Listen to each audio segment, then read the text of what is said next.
Praise the Lord. ദൈവത്തിൻ്റെ അതിപരിശുദ്ധമായ നാമം വാഴ്ത്തപ്പെടുമാറാകട്ടെ. അനുഗ്രഹിക്കപ്പെട്ട ഈ നല്ല നിമിഷത്തിനായിട്ട് കർത്താവിനെ സ്തുതിക്കുന്നു, സ്തോത്രം ചെയ്യുന്നു. എക്സൽ മിനിസ്ട്രീസിൻ്റെ മന്ത് ഓഫ് പ്രെയർ നടന്നുകൊണ്ടിരിക്കുന്ന ദിവസങ്ങളാണല്ലോ ഈ ദിനങ്ങൾ. തീർച്ചയായിട്ടും എന്നെ ശ്രമിച്ചുകൊണ്ടിരിക്കുന്ന പ്രിയപ്പെട്ടവർക്കും കഴിഞ്ഞ നാളുകളിൽ കർത്താവിൻ്റെ വചനം കേട്ട പ്രിയപ്പെട്ടവർക്കും തീർച്ചയായിട്ടും തിരുവചനത്തിലൂടെ കർത്താവ് പ്രാർത്ഥനയെക്കുറിച്ച് സ്പഷ്ടമായിട്ട് നമ്മോട് സംസാരിക്കുന്നത് അത് നമ്മുടെ ഓരോരുത്തരുടെയും ജീവിതത്തിന് അനുഗ്രഹമായിട്ട് തീരട്ടെ എന്ന് ആത്മാർത്ഥമായിട്ട് പ്രാർത്ഥിക്കുകയാണ്. ദൈവത്തിൻ്റെ കരം നമ്മുടെ ഹൃദയത്തെ സ്പർശിക്കട്ടെ. ദൈവത്തിൻ്റെ കരം നമ്മുടെ ആത്മാവിനെ, നമ്മുടെ തലച്ചോറിനെ സ്പർശിക്കട്ടെ. അത് മുഖാന്തരം നമ്മുടെ ജീവിതത്തിൽ ഒത്തിരി അനുഗ്രഹങ്ങളും നന്മകളും ഉണ്ടാകുമാറാകട്ടെ എന്ന് ആത്മാർത്ഥമായിട്ട് പ്രാർത്ഥിക്കുന്നു. നാം വായിച്ച 13-ാമത്തെ വാക്യത്തിൽ, അങ്ങനെ ദോഷികളായ നിങ്ങളുടെ മക്കൾക്ക് നല്ല ദാനങ്ങൾ കൊടുപ്പാൻ അറിയുന്നുവെങ്കിൽ, അതിൻ്റെ പശ്ചാത്തലമെന്ന് പരിശോധിക്കുമ്പോൾ 5-ാമത്തെ വാക്യം മുതലാണ് യേശു കർത്താവിൻ്റെ ഉപമ അവിടെ കാണുവാനായിട്ട് സാധിക്കുന്നത്. അതിൽ ഇപ്രകാരമാണ്. 3 സ്നേഹിതന്മാരെ കുറിച്ചാണ് അവിടെ പറയുന്നത്. 1-ാമത്തെ സ്നേഹിതൻ വഴിയാത്ര ചെയ്തു വന്ന് മറ്റൊരു സ്നേഹിതൻ്റെ ഭവനത്തിൽ പ്രവേശിച്ച ഒരു വ്യക്തി. 2-ാമത്തെ സ്നേഹിതൻ ആ ഭവനത്തിൻ്റെ ഉടമസ്ഥൻ. 3-ാമത്തെ സ്നേഹിതൻ എന്ന് പറയുന്നത് ഈ 1-ാമത്തെ സ്നേഹിതനായ വഴിയാത്രക്കാരന് വേണ്ടി ആഹാരങ്ങളൊക്കെ നൽകിക്കൊടുത്ത 3-ാമത്തെ സ്നേഹിതൻ. 2-ാമത്തെ സ്നേഹിതനാണ് ഇവിടെ ഇടിവിൽ നിൽക്കുന്ന ഒരു സ്നേഹിതൻ. ഈ 2-ാമത്തെ സ്നേഹിതൻ 1-ാമത്തെ സ്നേഹിതൻ്റെ വിശപ്പ് മനസ്സിലാക്കി അർദ്ധരാത്രിക്ക് വിശപ്പോടുകൂടെ കടന്നു വന്നപ്പോൾ തൻ്റെ മറ്റൊരു ഏറ്റവും അടുത്ത സുഹൃത്തിനോട്, 3-ാമത്തെ സ്നേഹിതൻ ഞാൻ പറഞ്ഞ 3-ാമത്തെ സ്നേഹിതൻ്റെ അടുക്കൽ ചെന്ന് ചോദിക്കുകയാണ്, എൻ്റെ ഒരു സ്നേഹിതൻ കടന്നു വന്നിട്ടുണ്ട്. അദ്ദേഹം അർദ്ധരാത്രിയിൽ കടന്നു വന്നതുകൊണ്ട് തന്നെ അദ്ദേഹത്തിന് നല്ല വിശപ്പുണ്ടൊന്നും കഴിച്ചിട്ടില്ല. അതുകൊണ്ട് നീ എനിക്കൊരു 3 അപ്പം വായ്പ തരണമെന്ന് പറയുകയാണ്.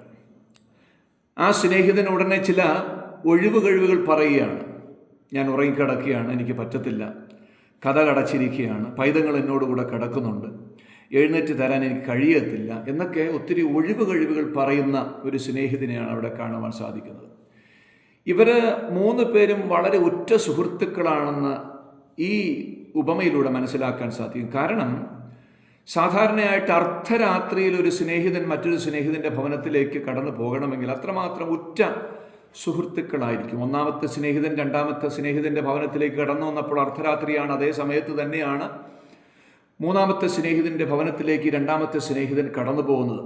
തീർച്ചയായിട്ടും ഉറ്റ സുഹൃത്തുക്കൾ, ആത്മാർത്ഥ സുഹൃത്തുക്കളായിട്ടുള്ള ഈ 3 പേർ നമ്മൾ ആ വചനം പരിശോധിക്കുമ്പോൾ ഹൃദയംഗമായിട്ട് അത്യാവശ്യം മറ്റ് ഒരുത്തൻ്റെ അത്യാവശ്യത്തിൽ തൻ്റെ ഒരു സ്നേഹിതൻ ഇടപെടുന്നതായിട്ടാണ് കാണുവാൻ സാധിക്കുന്നത്. നമ്മൾ സാധാരണ നമ്മുടെ ആവശ്യങ്ങൾക്ക് വേണ്ടി മാത്രം ഒരുപക്ഷെ മറ്റുള്ളവരോട് ചോദിക്കുകയും ഒക്കെ ചെയ്യുന്നവരാണ്, പ്രാർത്ഥിക്കുകയൊക്കെ ചെയ്യുന്നവരാണ്. കൂടുതൽ നമ്മുടെ പ്രാർത്ഥനാ വിഷയങ്ങളൊക്കെ എനിക്ക് എൻ്റേത്, എൻ്റെ കുഞ്ഞുങ്ങൾക്ക്, എൻ്റെ കുടുംബത്തിന് എന്നു വേണ്ടിയുള്ള പ്രാർത്ഥനാ വിഷയങ്ങളൊക്കെയാണ് കൂടുതലും നാം ചെയ്യാറുള്ളത്. എന്നാൽ ഈ സ്നേഹിതൻ്റെ പ്രത്യേകത എന്ന് പറയുന്നത് 1-ാമത്തെ സ്നേഹിതന് വേണ്ടി അർദ്ധരാത്രിക്ക് 3-ാമത്തെ സ്നേഹിതൻ്റെ ഭവനത്തിലേക്ക് കടന്നു പോകുന്ന 2-ാമത്തെ സ്നേഹിതൻ. ശ്രദ്ധിക്കണം, അത്രമാത്രം സ്നേഹം, അത്രമാത്രം ഒരു ബന്ധം, അത്രമാത്രം ഒരു കടപ്പാട് ഈ സ്നേഹിതന്മാർ തമ്മിലുണ്ട് എന്ന് നമുക്ക് മനസ്സിലാക്കുവാൻ സാധിക്കുകയാണ്. ഉറ്റ സ്നേഹിതന്മാരാണല്ലോ, അതുകൊണ്ട് ഒരു പക്ഷേ ആ കടപ്പാടുണ്ടായിരിക്കും. മാത്രമല്ല ഈ സ്നേഹിതൻ, 2-ാമത്തെ സ്നേഹിതൻ തൻ്റെ ഒരു ആവശ്യത്തിന് വേണ്ടി അല്ല പോകുന്ന, മറിച്ച് മറ്റൊരുവൻ്റെ ആവശ്യത്തിന് വേണ്ടി കടന്നു പോവുകയാണ്. എന്നെ ശ്രമിച്ചുകൊണ്ടിരിക്കുന്ന പ്രിയ സഹോദരങ്ങളെ, പ്രിയ മാതാപിതാക്കളെ, നമ്മുടെയൊക്കെ ജീവിതത്തിൽ നാം അവരനെ സ്നേഹിക്കുവാൻ, കർത്താവ് പറഞ്ഞ വചനത്തിൻ പ്രകാരം തമ്മിൽ സ്നേഹിക്കുവാനുള്ളൊരു മനസ്സ് നമ്മുടെ ജീവിതത്തിൽ ഉണ്ടാകുമ്പോൾ തീർച്ചയായിട്ടും ഞാൻ വിശ്വസിക്കുന്നു നമുക്കും ഈ മനസ്സ് മറ്റുള്ളവനെ കരുതുവാനുള്ള, മറ്റുള്ളവരെ കെയർ ചെയ്യുവാനുള്ള, മറ്റുള്ളവന് വേണ്ടി പ്രാർത്ഥിക്കുവാനുള്ള ഒരു മനസ്സ് നമ്മുടെ ജീവിതത്തിൽ ഉണ്ടാകുവാനായിട്ടിടയായി തീരുക തന്നെ ചെയ്യും.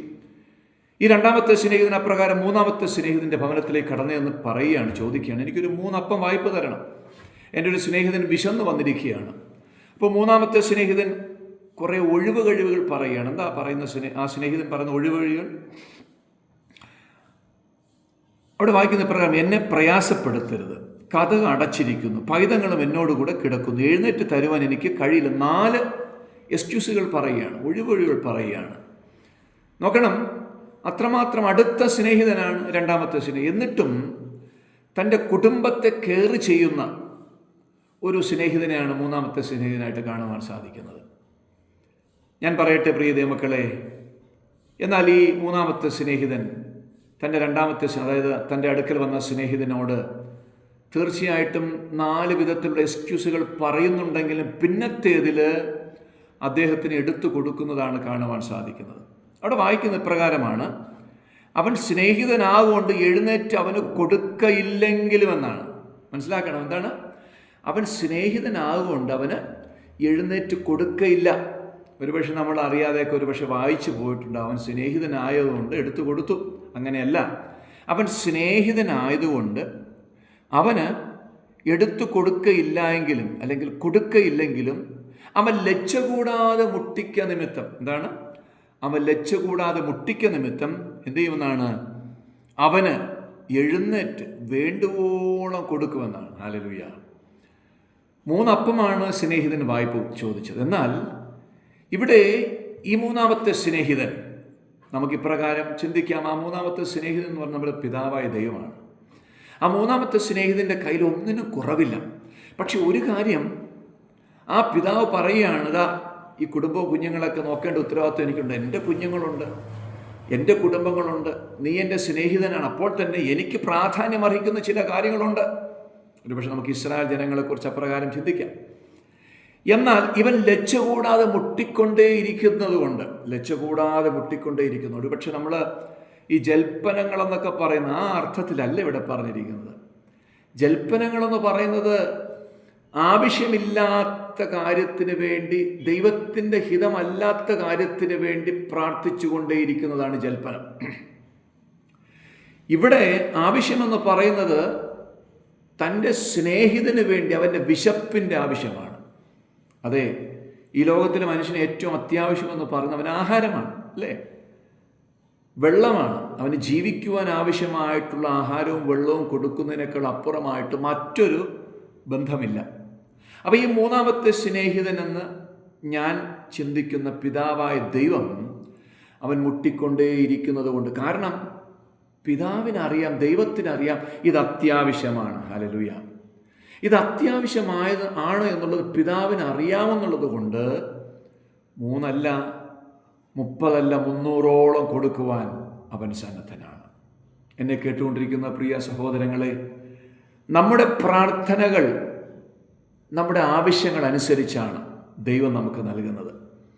ഒരുപക്ഷെ നമ്മൾ ഒത്തിരി കാര്യങ്ങൾക്ക് വേണ്ടി പ്രാർത്ഥിക്കണമല്ലോ എന്ന് വിചാരിച്ച് പ്രാർത്ഥിക്കുന്നവരാണ്, അല്ലേ? പ്രാർത്ഥിക്കും, ഇത് 1 മണിക്കൂർ എനിക്ക് പ്രാർത്ഥിക്കണം, അതുകൊണ്ട് അരമണിക്കൂർ ഞാൻ പ്രാർത്ഥനയ്ക്കായിട്ട് നിവേദിച്ചിരിക്കുകയാണ്, അതുകൊണ്ട് എനിക്ക് പ്രാർത്ഥിക്കണം എന്ന് പ്രാർത്ഥിക്കുന്ന ഒത്തിരി പ്രാർത്ഥനക്കാരുണ്ട്. പക്ഷെ ഞാൻ പറയട്ടെ, ദൈവം പ്രവർത്തിക്കുന്നത് നിൻ്റെ ആവശ്യങ്ങളെ അറിഞ്ഞാണ്. അത് നിൻ്റെ ആവശ്യം മാത്രമല്ല, നീ അവരിനോട് കാണിക്കുന്ന ആ സ്നേഹം, നീ അവരിനോട് കൊടുക്കുവാനായിട്ട് ആഗ്രഹിക്കുന്ന ആ ഒരു സ്നേഹമാണ് സ്വർഗത്തിലെ അപ്പൻ നമ്മെക്കുറിച്ചും ആഗ്രഹിക്കുന്നത്. തീർച്ചയായിട്ടും ഞാൻ വിശ്വസിക്കുന്നു, നമ്മുടെ കുടുംബത്തിനും എനിക്കും എൻ്റെ മക്കൾക്കും ഭാര്യയ്ക്കും മാതാപിതാക്കൾക്കും ഒക്കെ അവരുടെ ആവശ്യങ്ങൾക്ക് വേണ്ടി എപ്പോഴും പ്രാർത്ഥിക്കുന്നവരാണ് താങ്കളെങ്കിൽ ഒന്ന് വിഭിന്നമായിട്ടൊന്ന് ചിന്തിക്കാം. നമ്മുടെ ശത്രുവിനെയും സ്നേഹിക്കുവാനായിട്ട്, നമ്മുടെ ശത്രുവിന് വേണ്ടിയും പ്രാർത്ഥിക്കുവാനായിട്ട് യേശു തൻ്റെ ഗിരിപ്രഭാഷണങ്ങൾ പറഞ്ഞതുപോലെ നമുക്കും സാധിക്കുന്നുവെങ്കിൽ ദൈവം പ്രസാദിക്കുന്ന പ്രാർത്ഥനയാണ് ആ പ്രാർത്ഥന. എന്താണ് പ്രാർത്ഥന? ദൈവത്തോടുള്ള മനുഷ്യൻ്റെ സംസാരമാണ് പ്രാർത്ഥന. ദൈവത്തോട് സംസാരിക്കുന്നതാണ് പ്രാർത്ഥന. അപ്പോൾ ദൈവത്തിന് നമ്മോട് സംസാരിക്കുവാനും ഒരവസരം കൊടുക്കണം. അതാണ് തിരുവചന വായന എന്ന് പറയുന്നത്. അപ്പോൾ നാം ദൈവത്തോട് സംസാരിക്കുന്നു, ദൈവം നമ്മോടും സംസാരിക്കുന്നു. നാം ദൈവത്തോട് സംസാരിക്കുന്നു, പ്രാർത്ഥിക്കുന്നു, യാചിക്കുന്നു. ഈ യാചനകളൊക്കെയും നമ്മളെ സംബന്ധിച്ചിടത്തോളം നടക്കാൻ സാധിക്കാത്തതായതുകൊണ്ടാണ് നമ്മൾ എന്ത് ചെയ്യുന്നത്? ദൈവത്തിൻ്റെ കരങ്ങളിലേക്ക് സമർപ്പിക്കുന്നത്. കാരണം നമ്മെ കൊണ്ടത് പറ്റത്തില്ല. ഒരു പരിധി വരെ നമുക്ക് ചെയ്യുവാൻ സാധിക്കുന്ന കാര്യങ്ങളുണ്ട്. പക്ഷേ ആ പരിധിക്ക് അപ്പുറമായിട്ട് നമുക്ക് സാധ്യമല്ലാത്തത്, അസാധ്യമായത് നമ്മളെപ്പോഴും കൊണ്ടു ചെല്ലുന്ന ഒരിടമാണ് ദൈവത്തിൻ്റെ സന്നിധി, അല്ലെങ്കിൽ യേശു കർത്താവിൻ്റെ അടുക്കൽ, അല്ലെങ്കിൽ ആ കൃപാസനത്തിൻ്റെ അടുക്കൽ എന്ന് പറയുന്നത്. അങ്ങനെ നാം ദൈവത്തിൻ്റെ സന്നിധിയിൽ കൊടുക്കുന്ന യാചനകൾ തീർച്ചയായിട്ടും അത് ദൈവത്തിൻ്റെ ഹിതപ്രകാരമാണോ എന്നും കൂടെ നമ്മൾ എന്ത് ചെയ്യണം? ചിന്തിക്കേണ്ടത് ആവശ്യമാണ്. ദൈവത്തിൻ്റെ ഹിതപ്രകാരമുള്ളതാണെങ്കിൽ തീർച്ചയായിട്ടും നമുക്കത് ദൈവം നൽകി തരിക തന്നെ ചെയ്യും എന്നുള്ളതിന് രണ്ട് പക്ഷമില്ല. പ്രാർത്ഥനയെന്ന് പറയുന്നത് അസാധ്യങ്ങളെ സാധ്യമാക്കുന്നതാണ് പ്രാർത്ഥന. നമ്മുടെ ജീവിതത്തിൽ ഈ പ്രാർത്ഥന ഉണ്ടെങ്കിൽ തീർച്ചയായിട്ടും നാം പ്രതീക്ഷിക്കാത്തത്, അത്ഭുതകരമായത്, അവിശ്വസനീയമായത് നമ്മുടെ ജീവിതത്തിൽ സംഭവിക്കുവാനായിട്ടിടയായിത്തീരും. പത്രോസ് കാരാഗൃഹത്തിൽ കിടക്കുമ്പോൾ സഭ ഒരിക്കലും ചിന്തിച്ചില്ല ഇവൻ പുറത്തു വരുമെന്ന്, പത്രോസ് പുറത്തു വരുമെന്ന്.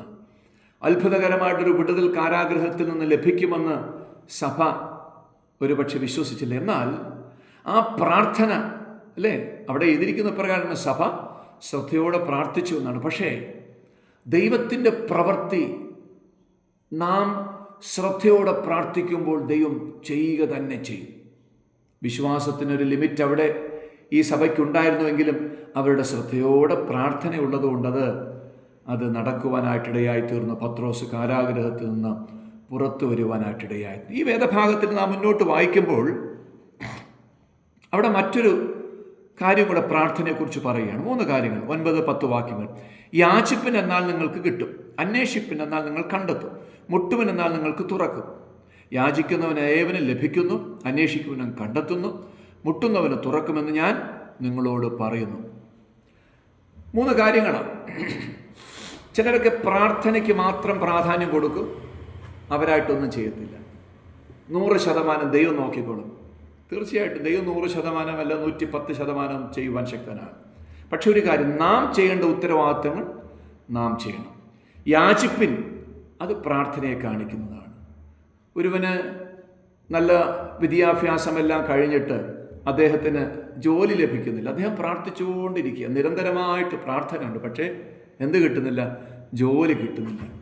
അങ്ങനെയാണെങ്കിൽ ഇവൻ ചെയ്യേണ്ട രണ്ടാമത്തെ സ്റ്റെപ്പാണ് അന്വേഷിക്കുക എന്നുള്ളത്. അന്വേഷിപ്പിൻ എന്നാൽ നിങ്ങൾ കണ്ടെത്തുമെന്നാണ്, അല്ലേ? അപ്പോൾ അന്വേഷിച്ചു കൊണ്ടേയിരിക്കുകയാണ്. ഒരുപക്ഷെ ഇന്നത്തെ കാലഘട്ടത്തിൽ മനുഷ്യൻ ചെയ്യുന്നത് പോലെ, നമ്മുടെ മക്കളൊക്കെ ചെയ്യുന്ന പോലെ അടുത്ത ഏതൊരു ഓപ്പർച്യൂണിറ്റിക്ക് വേണ്ടി കാത്തിരിക്കുകയാണ്, അല്ലെങ്കിൽ അന്വേഷിച്ചു കൊണ്ടിരിക്കുകയാണ്. PSC എഴുതുന്നു, കോച്ചിങ്ങിന് പോകുന്നു, എവിടെ വെബ്സൈറ്റിലെല്ലാം അന്വേഷിക്കുന്നു ഏതെല്ലാം മേഖലകൾ എനിക്കുണ്ട്. അങ്ങനെ അന്വേഷിക്കുമ്പോൾ ദൈവം തക്ക സമയത്ത് നാം പ്രാർത്ഥിച്ചുകൊണ്ടേയിരിക്കുമ്പോൾ തന്നെ നമുക്ക് വേണ്ടി അത്ഭുതം ചെയ്യുവാനായിട്ടിടയായിത്തീരും. ശ്രദ്ധിക്കണം, നമ്മൾ യാചിക്കുന്നു, അപ്പോൾ തന്നെ അന്വേഷിക്കുന്നു, മാത്രമല്ല നമ്മൾ മുട്ടിക്കൊണ്ടേയിരിക്കുകയാണ്. എന്താണ് ഇതിൻ്റെ അർത്ഥം? ആദ്യത്തെ 3 സ്നേഹിതന്മാരെക്കുറിച്ച് പറഞ്ഞതുപോലെ, പഠിച്ചതുപോലെ ആ പ്രാർത്ഥനാ വിഷയത്തിൻ്റെ ആവശ്യമാണ്. താങ്കളുടെ പ്രാർത്ഥനാ വിഷയമായിട്ട് മാത്രം നിലനിൽക്കുകയാണെങ്കിൽ അതിന് വലിയ ആവശ്യമില്ലെന്നാണ് മനസ്സിലാക്കുവാൻ സാധിക്കുന്നത്. കാരണം പ്രാർത്ഥന, വിശ്വാസം എന്നൊക്കെ പറയാൻ നമ്മുടെ പ്രവൃത്തിയിലൂടെ കാണിക്കുവാനാണ് തിരുവചനം നമ്മോട് പറയുന്നത്. അപ്പം നമ്മൾ പ്രാർത്ഥിക്കുന്നു, അപ്പോൾ തന്നെ പ്രവർത്തിക്കുക കൂടെ ചെയ്യുകയാണ്, അന്വേഷിക്കുക കൂടെ ചെയ്യണം, മാത്രമല്ല മുട്ടിക്കൊണ്ടേയിരിക്കുകയാണ്. ഈ 3ാമത്തെ സ്നേഹിതനായ ഞാൻ പറഞ്ഞ പിതാവെന്ന് അല്ലെങ്കിൽ ദൈവമെന്ന് ഞാൻ പറഞ്ഞ ആ കർത്താവ്, ഇവന് 3 അപ്പം ആവശ്യമുണ്ടെന്നറിയാം. പക്ഷേ ഇവൻ്റെ ആവശ്യകത എത്രമാത്രം പ്രാധാന്യമുണ്ടെന്ന് ഒരു പക്ഷേ ഈ 2ാമത്തെ സ്നേഹിതനായ നമ്മളെ പരിശോധിക്കുകയാണ്. നാമാണ് 2ാമത്തെ സ്നേഹിതന്മാർ, കേട്ടോ. നമ്മളാണ് വിളമ്പിക്കൊടുക്കേണ്ടവർ. 1ാമത്തെ സ്നേഹിതന്മാരായിട്ടുള്ള അനേകരെ വിശപ്പോടുകൂടെ, ആത്മീയ വിശപ്പോടുകൂടെ, ഭൗതിക വിശപ്പോടുകൂടെ നമുക്ക് ചുറ്റുമുണ്ട്. അവർക്കെല്ലാം വിളമ്പിക്കൊടുക്കേണ്ട, അവർക്കെല്ലാം വയറ് നിറച്ച് കൊടുക്കേണ്ട വലിയൊരു ഉത്തരവാദിത്വം നമുക്കുണ്ട്. ആ ഉത്തരവാദിത്വം കർത്താവ് നമ്മെ ഭരമേൽപ്പിച്ചിട്ടുണ്ട്. അപ്പോൾ ഈ പ്രാർത്ഥന എപ്പോഴാണ് ഏറ്റവും പ്രാധാന്യം അർഹിക്കുന്നതെന്ന് ചോദിച്ചു കഴിഞ്ഞാൽ, നാം പ്രാർത്ഥിച്ചുകൊണ്ടേയിരിക്കുന്നു, നാം അന്വേഷിച്ചുകൊണ്ടേയിരിക്കുന്നു, അപ്പോൾ തന്നെ നാം നിരന്തരമായിട്ട് മുട്ടിക്കൊണ്ടേയിരിക്കുന്നു. അതുകൊണ്ടാണ് ഈ ഉപമയിൽ യേശു കർത്താവ് പറയുന്നത്, അവൻ എഴുന്നേറ്റ് അവന് കൊടുക്കയില്ലെങ്കിലും, അവൻ സ്നേഹിതനാകൊണ്ട് എഴുന്നേറ്റ് അവന് കൊടുക്കയില്ലെങ്കിലും. കണ്ടോ, സ്നേഹിതനാ, ദൈവമായിട്ട് വളരെ ബന്ധമുള്ള ആളാണ്. പക്ഷേ ചിലപ്പോഴൊക്കെ എത്ര സ്നേഹിതന്മാരായാലും ദൈവം എന്ത് ചെയ്യത്തില്ല, തരത്തില്ല. കാരണം he is looking his own will. ദൈവത്തിൻ്റെ പദ്ധതി, കർത്താവിന് നമ്മെക്കുറിച്ചുള്ള plan, he is looking after. നമ്മെക്കുറിച്ചുള്ള ദൈവത്തിൻ്റെ പദ്ധതിയാണ് പ്രാർത്ഥനയിലൂടെ നിറവേറുന്നത്. ഒരുപക്ഷെ നമ്മൾ ചിന്തിക്കുക എൻ്റെ ആവശ്യം എന്താണ്, അതാണ് സെൽഫിഷ് പ്രെയർ എന്ന് പറയുന്നത്. സെൽഫിഷ് പ്രെയർ ഒന്നും ഒരുപക്ഷെ കേട്ടെന്ന് വരത്തില്ല. അഥവാ കേട്ടാൽ തന്നെ അത് നമ്മൾ ദുഃഖിക്കേണ്ടി വരും. നമ്മുടെ വ്യക്തിപരമായിട്ടുള്ള പ്രാർത്ഥനകളിൽ സ്വാർത്ഥത ഏറിയ പ്രാർത്ഥനകളാണ് എങ്കിൽ തീർച്ചയായിട്ടും പിന്നത്തേതിൽ ആ പ്രാർത്ഥന വിഷയം ദൈവം എങ്ങനെ പ്രാർത്ഥിക്കേണ്ടതായിരുന്നു എന്നൊരു പക്ഷേ നമ്മൾ ദുഃഖിക്കേണ്ടി വരും. ഞാൻ ഉദാഹരണത്തിലേക്കൊന്നും കടക്കുന്നില്ല. നാം ദൈവത്തിൻ്റെ സന്നിധിയിൽ മുട്ടിപ്പായിട്ട് പ്രാർത്ഥിക്കുന്ന വിഷയം ദൈവത്തിന് ഹിതമുള്ള വിഷയം കൂടെ ആയിരിക്കണം എന്നാണ് ഞാൻ ഓർമ്മിപ്പിച്ചതിൻ്റെ സത്യമെന്ന് പറയുന്നത്. എന്നിട്ട് യേശു കർത്താവ് വീണ്ടും ഒരു പറയുകയാണ് 11-ാമത്തെ വാക്യത്തിൽ, എന്നാൽ നിങ്ങളിൽ ഒരു അപ്പനോട് മകൻ അപ്പം ചോദിച്ചാൽ അവന് കല്ല് കൊടുക്കുമോ? അല്ല, മീൻ ചോദിച്ചാൽ മീനിന് പകരം പാമ്പിനെ കൊടുക്കുമോ? മുട്ട ചോദിച്ചാൽ തേളിനെ കൊടുക്കുമോ? 3 കാര്യങ്ങൾ പറയുകയാണ്. ഞാനൊരു അപ്പനാണ്, അല്ലെ? അപ്പന്മാരായിട്ടുള്ള പ്രിയപ്പെട്ടവർ കേൾക്കുകയാണെങ്കിൽ നമ്മൾ നമ്മുടെ മക്കൾക്ക് വേണ്ടി കരുതുന്നവരാണ്, അല്ലേ? അവരെന്ത് ചോദിച്ചാലും പൈസ ഇല്ലെങ്കിൽ എങ്ങനെയെങ്കിലുമൊക്കെ പൈസ സംഘടിപ്പിച്ച് നമ്മൾ കൊടുക്കും. അത്രമാത്രം സ്നേഹമാണ് നമ്മുടെ മക്കളോട് നമുക്കുള്ളത്. കാരണം അവർ നമ്മുടെ രക്തത്തിൽ പിറന്നവരാണ്. അത്രമാത്രം സ്നേഹമാണ്. മനസ്സിലാക്കണം, യേശു തൻ്റെ രക്തം ചിന്തി വീണ്ടെടുത്തവരാണ് നമ്മൾ ഓരോരുത്തരും. അതുകൊണ്ട് ആ പിതാവായ ദൈവത്തിന് നാം പ്രാർത്ഥിക്കുന്ന വിഷയങ്ങൾക്ക് മറുപടി തരാതിരിക്കുവാൻ സാധ്യമല്ല. അവൻ മറുപടി തരിക തന്നെ ചെയ്യും. ഇപ്പോൾ അപ്പന്മാരെ കുറിച്ച് മക്കൾ അപ്പന്മാരോട് ചോദിക്കുകയാണ്, അപ്പ എനിക്ക് ഇന്ന സാധനം വേണം, എനിക്ക് മുട്ട വേണം, എനിക്ക് അപ്പം വേണം എന്ന് ചോദിക്കുമ്പോൾ കർത്താവ് പറയുകയാണ്, ഒരുത്തിന് അപ്പം ചോദിച്ചാൽ അവന് കല്ല് കൊടുക്കുമോ? ഒരിക്കലുമില്ല, അല്ലേ? അപ്പം ചോദിച്ചു കഴിഞ്ഞാൽ നമ്മൾ ഏറ്റവും കൂടിയ അപ്പം വാങ്ങിച്ചു കൊടുക്കും. അടുത്ത് പറയുകയാണ്, അല്ല, മീൻ ചോദിച്ചാൽ മീനിന് പകരം പാമ്പിനെ കൊടുക്കുമോ? മീൻ ചോദിക്കുക മക്കൾ, നമ്മുടെ കയ്യിൽ പൈസ ഉള്ള പോലെ ഒരുപക്ഷെ നമ്മൾ വാങ്ങിച്ചു കൊടുക്കുമായിരിക്കാം. അപ്പോൾ തന്നെ ഏറ്റവും നല്ല മീൻ, ഫ്രഷായിട്ടുള്ളതാണ് നമ്മൾ കുടുംബത്തിലേക്ക് വാങ്ങിച്ചുകൊണ്ട് വരുന്നത്. ചീഞ്ഞ മീൻ നമ്മൾ മേടിക്കത്തില്ല, ഏറ്റവും നല്ലത് മേടിക്കും. തേളിനെ കൊടുക്കത്തില്ല നമ്മൾ, അല്ലേ? അല്ലെങ്കിൽ പാമ്പിനെ കൊടുക്കത്തില്ല. മുട്ട ചോദിച്ചാൽ തേളിനെ കൊടുക്കുമോ? ഇല്ല, ഒരിക്കലുമില്ല. നമ്മൾ കൃത്യമായിട്ടും നമ്മുടെ മക്കൾക്ക് എന്താണ് ആവശ്യമെന്ന് അറിഞ്ഞ് നമ്മൾ ചെയ്യുന്നവരാണ്. അങ്ങനെ ഈ വാക്യത്തിൻ്റെ അവസാനത്തിൽ യേശു കർത്താവ് പറയുകയാണ്, അങ്ങനെ ദോഷികളായ നിങ്ങൾ, നോക്കണം, നമ്മളാരാ? നമ്മൾ ദോഷികളാണ്. ഈ ദുഷ്ടന്മാരായിട്ടുള്ള ദോഷികളായിട്ടുള്ള നമുക്ക് തന്നെ നമ്മുടെ കുടുംബത്തെക്കുറിച്ച്, നമ്മുടെ മക്കളെക്കുറിച്ച് ഇത്രമാത്രം കൺസേൺ ഉണ്ടെങ്കിൽ ഒന്ന് ചിന്തിച്ചു നോക്കിക്കേ. പിതാവായ ദൈവത്തിന്, നമ്മുടെ സൃഷ്ടിതാവായ ദൈവത്തിന്, നമ്മയെല്ലാം മെനഞ്ഞ കർത്താവിന്, നമ്മുടെ അവസ്ഥകളെ വ്യക്തമായിട്ട് അറിയുന്ന കർത്താവിന് എന്ത് തോന്നുമെന്നറിയുമോ? ദോഷികളായിട്ടുള്ള നിങ്ങൾ നിങ്ങളുടെ മക്കൾക്ക് നല്ല ദാനങ്ങളെ കൊടുക്കുന്നു, അല്ലേ? അവിടെ പറഞ്ഞിരിക്കുന്ന വാക്യത്തിന് വളരെ പ്രത്യേകതയുണ്ട്, നല്ല ദാനങ്ങളെ കൊടുക്കുന്നു. ശ്രദ്ധിക്കണം, ഒരിക്കലും ആകാത്ത ദാനങ്ങൾ ചോദിച്ചാൽ ദൈവം തരത്തില്ല. നമ്മുടെ അപ്പന്മാരോട് അല്ലെങ്കിൽ നമ്മുടെ മക്കൾ നമ്മളോട് ചോദിക്കുമ്പോൾ ആകാത്ത ദാനങ്ങൾ ചോദിച്ചു കഴിഞ്ഞാൽ നമ്മൾ കൊടുക്കത്തില്ല. 2 വയസ്സുള്ള 3 വയസ്സുള്ള ഒരു കുഞ്ഞ് നമ്മുടെ കയ്യിലിരിക്കുന്ന ബ്ലേഡോ കത്തിയോ ആവശ്യപ്പെട്ടാൽ നമ്മൾ കൊടുക്കത്തില്ല. 12 വയസ്സുള്ളൊരു കുഞ്ഞ് നമ്മൾ വാഹനം ചോദിച്ചു കഴിഞ്ഞാൽ, ഒരുപക്ഷെ കാറ് ചോദിച്ച് നമ്മൾ കൊടുക്കത്തില്ല. കാരണം നമുക്കറിയാം അത് ആ പ്രായത്തിൽ അവൻ ആവശ്യമില്ല. നല്ല ദാനങ്ങളെ തിരിച്ചറിഞ്ഞ് തരുന്നൊരു കർത്താവ്. എന്നെ കേൾക്കുന്ന പ്രിയ സഹോദരങ്ങളെ, നമ്മൾ ദൈവത്തോട് പ്രാർത്ഥിക്കുമ്പോൾ ദൈവം ഉത്തരം നൽകുന്നത്, ഇവൻ ഈ പ്രാർത്ഥനയ്ക്ക് ഉത്തരം ലഭിച്ചാൽ എങ്ങനെയായിരിക്കും ഇവൻ അതിനെ വിനിയോഗിക്കുന്നത് എന്ന് നോക്കി നമുക്ക് വേണ്ടി നമ്മുടെ പ്രാർത്ഥനയെ കേൾക്കുന്നവനാണ് നമ്മുടെ കർത്താവ്.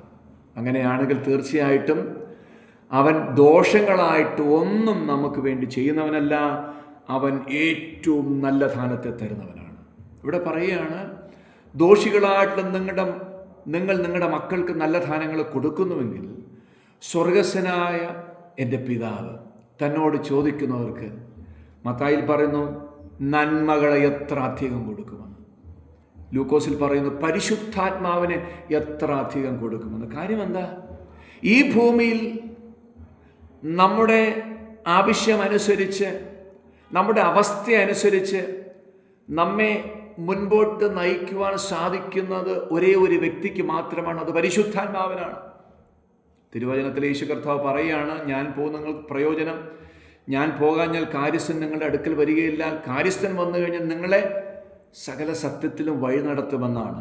അങ്ങനെയാണെങ്കിൽ ഈ പരിശുദ്ധാത്മാവ് മറ്റെന്തിനേക്കാട്ടിലും ഏറ്റവും അത്യന്താപേക്ഷിതമായിട്ടുള്ള കാര്യമാണ് എന്ന് ആർക്കറിയാം? ദൈവത്തിനറിയാമെന്നുള്ളതാണ്. എന്നെ കേൾക്കുന്ന പ്രിയ സഹോദരങ്ങളെ, നമ്മുടെ ക്രിസ്തീയ ജീവിതത്തിൽ എന്താണ് ഏറ്റവും അത്യാവശ്യമെന്നും എന്താണ് ഏറ്റവും നല്ലതെന്നും തീർച്ചയായിട്ടും അത് ഉടയ തമ്പുരാന് അറിയാം നമ്മെക്കുറിച്ച്. അതുകൊണ്ട് ആ ദൈവത്തിൽ പൂർണ്ണാശ്രയത്തോടെ പൂർണ്ണ വിനയത്തോടെ സ്വന്തം വിവേകത്തിലൂന്നി പ്രാർത്ഥിക്കാതെ ദൈവഹിതത്തിനായിട്ട് പ്രാർത്ഥിച്ച് കർത്താവിൻ്റെ ഹിതത്തിനായിട്ട് നമ്മുടെ ക്രിസ്തീയ ജീവിതത്തെ ഏൽപ്പിച്ചു കൊടുക്കുകയാണെങ്കിൽ തീർച്ചയായിട്ടും അതാണ് ദൈവത്തിന് പ്രസാദമുള്ള പ്രാർത്ഥന. ഈ വചനങ്ങളാൽ സർവശക്തനായ ദൈവം നമ്മെ അനുഗ്രഹിക്കുമാറാകട്ടെ. God bless you all.